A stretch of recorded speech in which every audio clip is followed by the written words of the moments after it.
நண்பர்களே, நேற்றைய தினத்தில் 1 தெசலோனிக்கேயர் 1 அதிகாரம் 2 முதல் 4 வரை கற்றுக்கொண்டோம். இன்று 1 தெசலோனிக்கேயர் 4-5 வசனங்களை ஆராய இருக்கிறோம். கவனமாக கேளுங்கள், குறிப்பெடுத்துக் கொள்ளுங்கள். உங்களுக்கு மிகுந்த ஆசீர்வாதமாக இருக்கும்.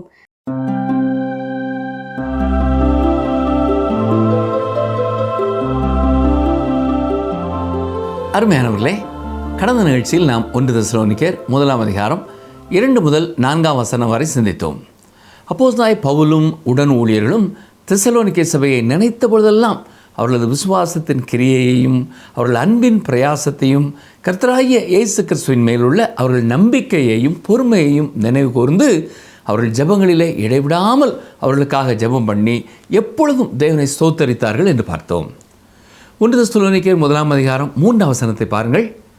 நீங்கள் தெரிந்து கொள்ளப்பட்டவர்கள் என்று நாங்கள் அறிந்து, அதாவது நீங்கள் தெரிந்து கொள்ளப்பட்டவர்கள் என்று நாங்கள் அறிந்து இப்படி உங்களுக்காக விண்ணப்பம் பண்ணினோம் என்கிறார்கள். இங்கே தெரிந்து கொள்ளுதல் என்ற சத்தியத்தை பார்க்கிறோம். ஏற்கனவே நாம் எபேசியர் நிருபத்தை கற்றுக்கொள்ளும் பொழுது இதை குறித்து மிக விபரமாக சிந்தித்தது ஒருவேளை உங்களுக்கு நினைவிலே இருக்கலாம். கவனிங்கள், எபேசியர் 1 அதிகாரம் 4 வசனம். தமக்கு முன்பாக நாம் அன்பில் பரிசுத்தம் உள்ளவர்களும் குற்றமில்லாதவர்களுமாய் இருப்பதற்கு அவர் உலக தோற்றத்திற்கு முன்னே கிறிஸ்துவுக்குள் நம்மை தெரிந்து கொண்டபடியே என்று குறிப்பிட்டிருக்கிறார். தேவன் நம்மை தெரிந்தெடுத்திருக்கிறார் என்ற சத்தியத்தை குறித்து பலர் மிக ஆழமாக சிந்திக்கிறதில்லை.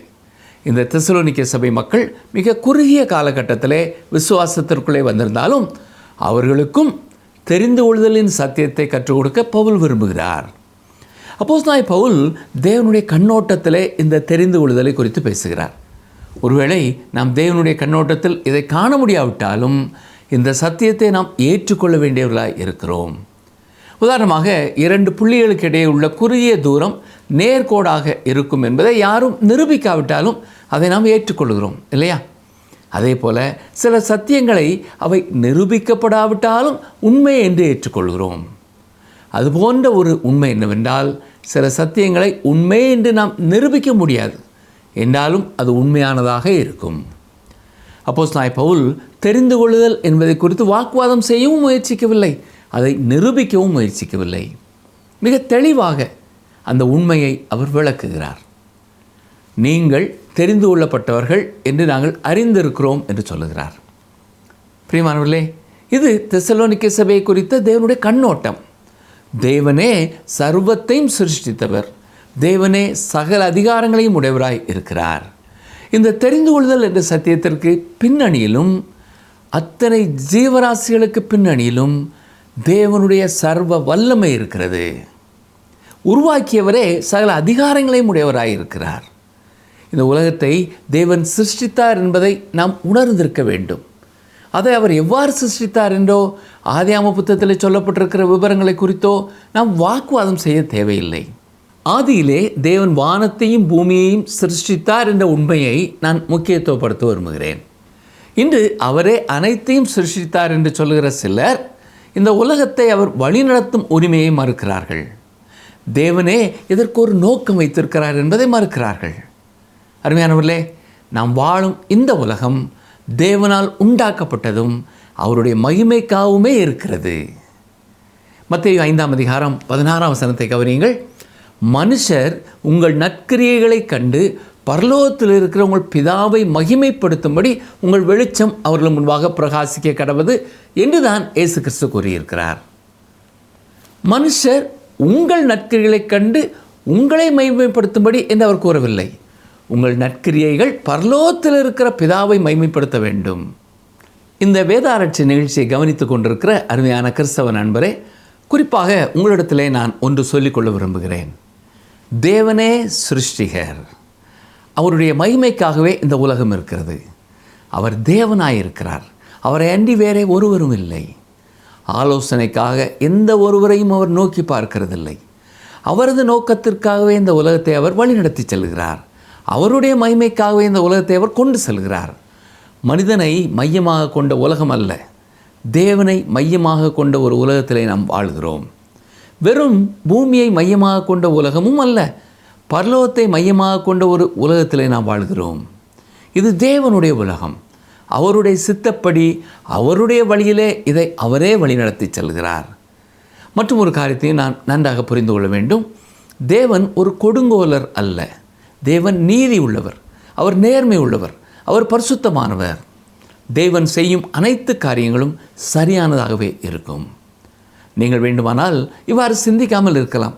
ஆனால் பிரியமானவர்களே, தேவன் செய்யும் காரியங்களிலே சரியாக செய்யவில்லை என்று நீங்கள் எண்ணுவீர்கள் என்றால், தேவன் சரியான திட்டத்தை பின்பற்றவில்லை என்று நீங்கள் நினைப்பீர்கள் என்றால், உங்களுடைய எண்ணம் தான் தவறு.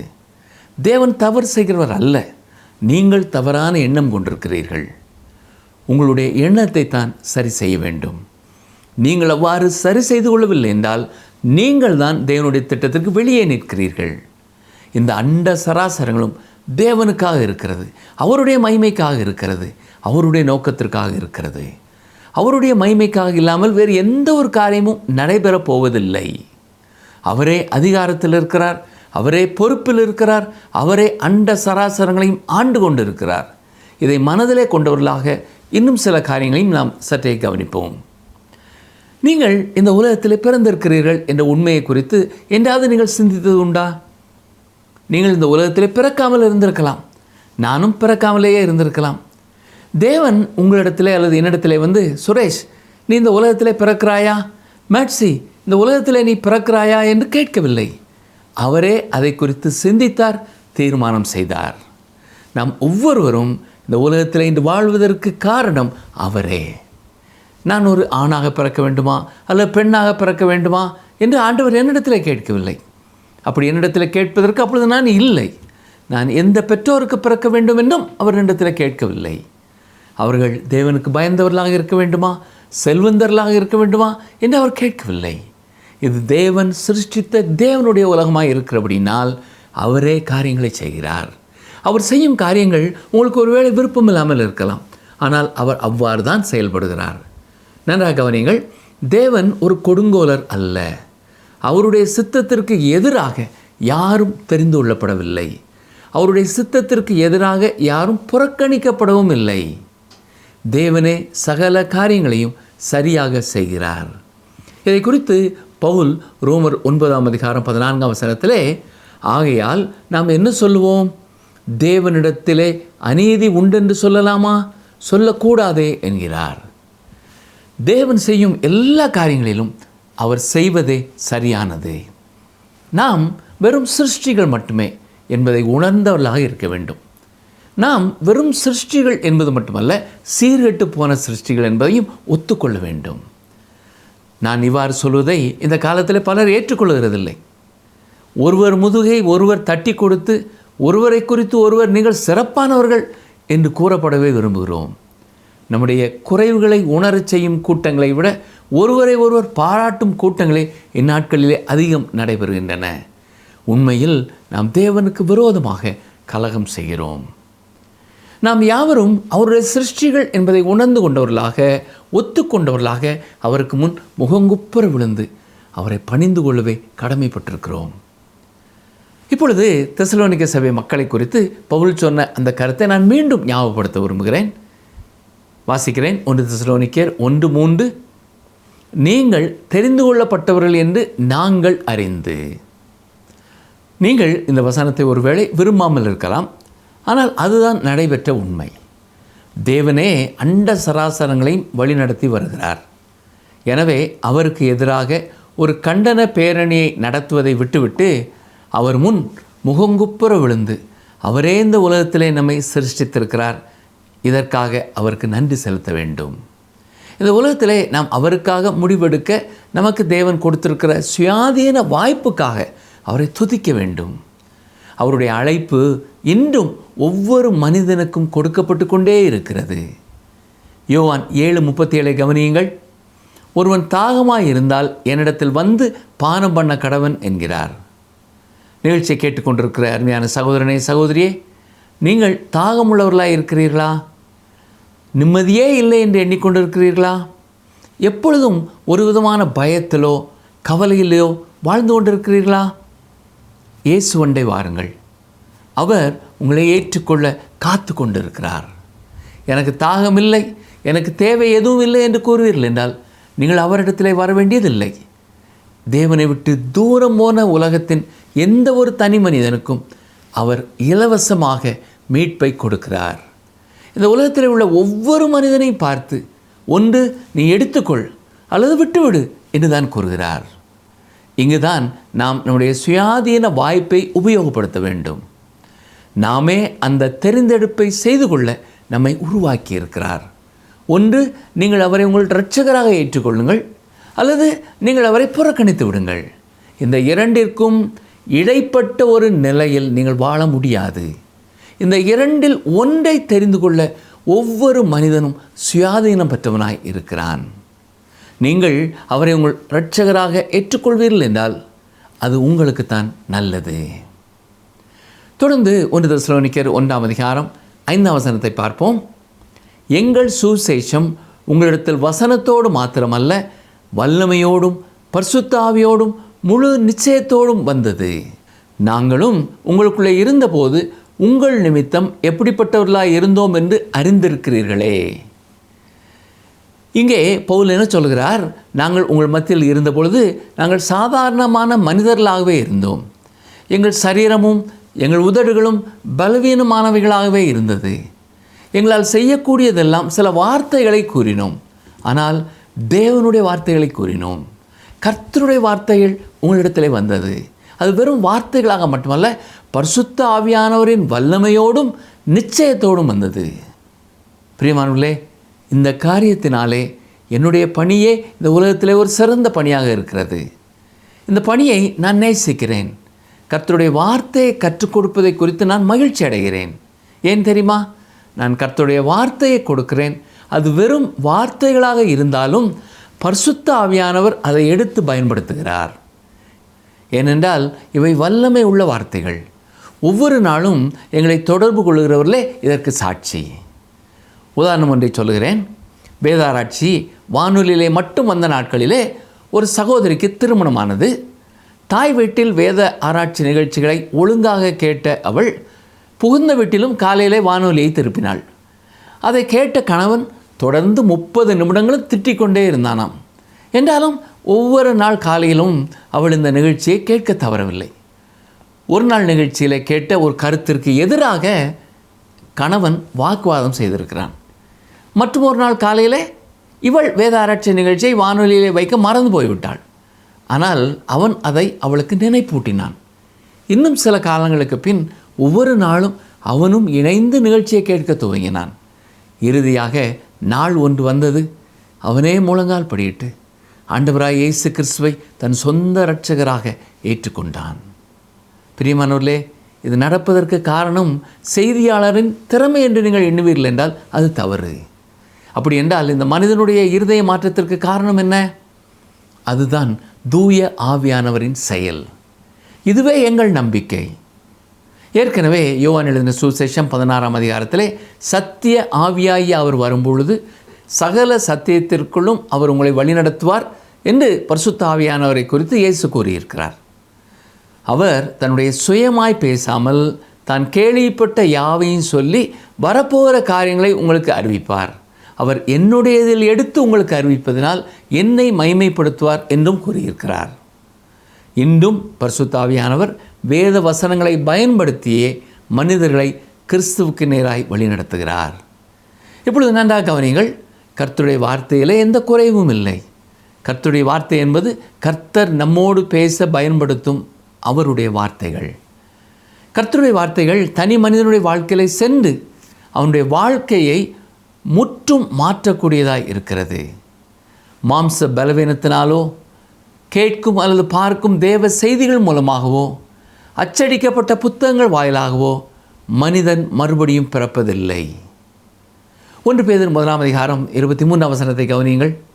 அழிவுள்ள வித்தினாலே அல்ல, என்றென்றைக்கும் நிற்கிறதும் ஜீவனுள்ளதுமான தேவ வசனமாகிய அழிவில்லாத வித்தினாலே மறுபடியும் ஜெனிப்பிக்கப்பட்டிருக்கிறீர்களே. நம் ஒவ்வொருவருடைய வாழ்க்கையின் பின்னணியமும் இன்றைய வாழ்க்கையின் சூழ்நிலையும் வெவ்வேறானதாக இருந்தாலும் ஒரே வேத பகுதியை நம் ஒவ்வொருவருக்கும் ஏற்ற விதமாய் தூய ஆவியானவர் ஒரே நேரத்திலே பயன்படுத்த முடியும். பரிசுத்த ஆவியானவர் வேத வசனங்களை எடுத்து இன்றும் வல்லமையான அற்புதங்களை நடப்பிக்கிறார். மிக உன்னதமான அற்புதமாகிய மனிதனுடைய இருதயத்தை மாற்றும் பணியை நிறைவேற்றுகிறார். கவலையோடு இருக்கிறவருடைய கண்ணீரை துடைக்கிறார். வேதனையோடு இருக்கிறவர்களை ஆற்றி தேற்றுகிறார். திக்கு தெரியாமல் இருக்கிறவர்களுக்கு திசை காட்டுகிறார். பேதைகளுக்கு ஞானத்தை கொடுக்கிறார். இப்படி எத்தனையோ அற்புதங்களை அவர் செய்கிறார். கர்த்தருடைய வார்த்தை தெசலோனிக்கே பட்டணத்திற்கு சென்றது. அது ஒரு ரோம குடியிருப்பாக இருந்தாலும், தேவனை அறியாத ஜனங்கள் நிறைந்த ஒன்றாக இருந்தாலும், அந்நாளிலே உலகிலேயே வல்லமை மிக்க அதிகாரமிக்க அரசாங்க அதிகாரத்திற்குள்ளே அது வாழ்ந்து கொண்டு இருந்தாலும், தனி மனிதருடைய இருதயங்களை கர்த்தருடைய வார்த்தை சென்றடைந்தது. அவருடைய வாழ்க்கையை அது மறுரூபப்படுத்தியது. இன்றும் கர்த்தருடைய வார்த்தை இதே பணியை நிறைவேற்றி வருகிறது. 1 தெசலோனிக்கேயர் 1:5 மீண்டும் ஒரு முறை வாசிக்கிறேன். எங்கள் சுவிசேஷம் உங்களிடத்தில் வசனத்தோடு மாத்திரமல்ல, வல்லமையோடும் பரிசுத்த ஆவியோடும் முழு நிச்சயத்தோடும் வந்தது. நாங்களும் உங்களுக்குள்ளே இருந்தபோது உங்கள் நிமித்தம் எப்படிப்பட்டவர்களாக இருந்தோம் என்று அறிந்திருக்கிறீர்களே. ஒவ்வொரு தனி மனிதனும் முதலாவது கர்த்தருடைய வார்த்தையை கேட்க வேண்டும். ஞாபகம் இருக்கிறதா? ரோமர் 10:17 விசுவாசம் கேள்வினாலே வரும், கேள்வி தேவனுடைய வசனத்தினாலே வரும் என்று பவுல் எழுதியிருக்கிறார். கர்த்தருடைய வேதம் சாதாரணமான புத்தகங்களை விட மேலானது. பரிசுத்த ஆவியானவர் துணையின்றி சுவிசேஷமும் வெறும் வார்த்தைகளாகவே இருக்கிறது. எனவே தான் சுவிசேஷம் வசனத்தினால் மாத்திரமல்ல, வல்லமையோடும் பரிசுத்த ஆவியோடும் முழு நிச்சயத்தோடும் வந்தது என்று கூறுகிறார். ஆண்டவராய் இயேசு கிறிஸ்து இதை குறித்து தான் யோவான் 16:7-11 வரை உள்ள பகுதியிலே இவ்வாறு கூறியிருக்கிறார். கவனியங்கள், வாசிக்கிறேன். யோவான் 16:7-11 வரை. நான் உங்களுக்கு உண்மையை சொல்கிறேன், நான் போகிறது உங்களுக்கு பிரயோஜனமாயிருக்கும். நான் போகாதிருந்தால் தேற்றரவாளன் உங்களிடத்தில் வரார். நான் போவேனே ஆகில் அவரை உங்களிடத்திற்கு அனுப்புவேன். அவர் வந்து பாவத்தை குறித்தும் நீதியை குறித்தும் நியாய தீர்ப்பை குறித்தும் உலகத்தை கண்டித்து உணர்த்துவார். அவர்கள் என்னை விசுவாசியாதபடியினாலே பாவத்தை குறித்தும், நீங்கள் இனி என்னை காணாதபடிக்கு நான் என் பிதாவினிடத்திற்கு போகிறபடியினாலே நீதியை குறித்தும், இந்த உலகத்தின் அதிபதி நியாயம் தீர்க்கப்பட்டதினாலே நியாய தீர்ப்பை குறித்தும் கண்டித்து உணர்த்துவார். நிகழ்ச்சியை கேட்டுக்கொண்டிருக்கிற எனக்கு அருமையான சகோதரனே, சகோதரியே, நிகழ்ச்சியை நிறைவு செய்யும் முன் இன்று நாம் கேட்ட சத்தியங்களை உங்களுக்கு மீண்டும் ஞாபகப்படுத்த விரும்புகிறேன். முதலாவதாக, நாம் தெரிந்து கொள்ளப்பட்டவர்கள் என்பதை மறந்து போக வேண்டாம். இந்த உலகத்திலே ஒரு சிலரை மட்டும் தேவன் ரட்சிக்கிறார், சிலரை அவரே தள்ளிவிடுகிறார் என்று கூறுவது தவறான ஒரு கொள்கை. தேவன் இந்த உலகத்தில் உள்ள அத்தனை பேரையும் ரட்சிக்க விருப்பமுள்ளவராய் இருக்கிறார் என்பதைத்தான் 1 தீமோத்தேயு 2:4 வாசிக்கிறோம். அது மட்டுமல்ல, வருத்தப்பட்டு பாரம் சுமக்கிறவர்களே, நீங்கள் எல்லாரும் என்னிடத்தில் வாருங்கள், நான் உங்களுக்கு இளைப்பாறுதல் தருவேன் என்ற ஒரு அழைப்பை பொதுவாக கொடுத்திருக்கிறார். எனவே அவரண்டை வருவதற்கான அழைப்பு உலக மக்கள் அத்தனை பேருக்கு முன்னாலும் வைக்கப்பட்டிருக்கிறது. ஒன்று, நீங்கள் அவரை உங்கள் இரட்சகராக ஏற்றுக்கொண்டு அவரண்டை வர வேண்டும், அல்லது நீங்கள் அவரை புறக்கணிக்கிறீர்கள். இந்த இரண்டிற்கும் இடைப்பட்ட ஒரு நிலை இல்லை என்பதை நாம் புரிந்து கொள்ள வேண்டும். இரண்டாவதாக, நாம் மனதிலே வைத்துக்கொள்ள வேண்டிய ஒரு முக்கியமான காரியம், கர்த்தருடைய வார்த்தை வல்லமையோடும் பரிசுத்த ஆவியோடும் முழு நிச்சயத்தோடும் ஒவ்வொரு நாளும் நம்மை நோக்கி வந்து கொண்டே இருக்கிறது. செய்தி அளிப்பவர் யார் என்பது முக்கியமல்ல. நீங்கள் கர்த்தருடைய வார்த்தையை கேட்கிறீர்கள் என்றால் தூய ஆவியானவர் அதை நீங்கள் புரிந்து கொள்ளத்தக்க விதத்திலே விளக்கி காட்டும் பொழுது அதற்கு கீழ்ப்படியுங்கள். இன்று நீங்கள் இயேசு உங்களையும் நேசிக்கிறார் என்பதை உணர்ந்து கொள்வீர்கள் என்றால் இன்றே நீங்களும் உங்கள் வாழ்க்கையை அவருடைய கரத்திலே ஒப்பு கொடுக்க முடியும். நீங்கள் சரியான தீர்மானம் செய்ய கர்த்தர் இன்று உங்களுக்கு உதவி செய்வாராக. ஜெபம் செய்வோம். எங்களை நேசிக்கிற எங்கள் நல்ல ஆண்டவரே, இந்த உலகத்திலே எல்லாரையும் ரட்சிக்க நீர் விரும்புகிறீர் என்பதை எங்களுக்கு ஞாபகப்படுத்தினதற்காக உமக்கு நன்றி சொல்லுகிறோம்.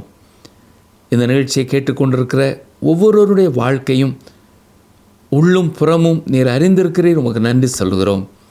யார் யார் இந்த நேரத்தில் இயேசு எனக்கும் தேவை, இயேசு என்னுடைய பாவத்திற்காக மரித்தார் என்பதை நான் விசுவாசிக்கிறேன், ஏற்றுக்கொள்கிறேன் என்று உம்மை தங்கள் இருதயங்களிலே ஏற்றுக்கொள்கிறார்களோ அவர்கள் ஒவ்வொருவருடைய வாழ்க்கையிலும் பாவ மன்னிப்பின் நிச்சயத்தையும் ரட்சிப்பின் சந்தோஷத்தையும் கொடுத்து என்றென்றும் உம்முடைய பிள்ளைகள் என்ற நிச்சயத்தோடு மகிழ்ச்சியோடு வாழ நீரே கிருபை செய்ய வேண்டும் என்று இயேசு கிறிஸ்துவின் நாமத்தினாலே வேண்டிக் கொள்கிறோம் பிதாவே, ஆமென்.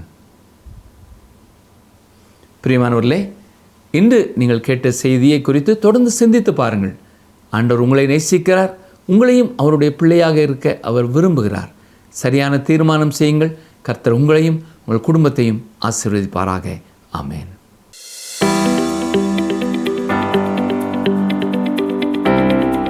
கிறிஸ்துவண்டை வருவதற்கான அழைப்பு யாருக்கு? கிறிஸ்துவண்டை வருவதற்கான அழைப்பு யாருக்கு? ஆப்ஷன் ஏ விசுவாசிகளுக்கு, ஆப்ஷன் பி கிறிஸ்தவர்களுக்கு, ஆப்ஷன் சி உலக மக்கள் அனைவருக்கும். இன்றைய கேள்விக்கான சரியான பதிலை 9962032803 என்ற எண்ணிற்கு வாட்ஸ்அப் மூலம் அனுப்புங்கள்.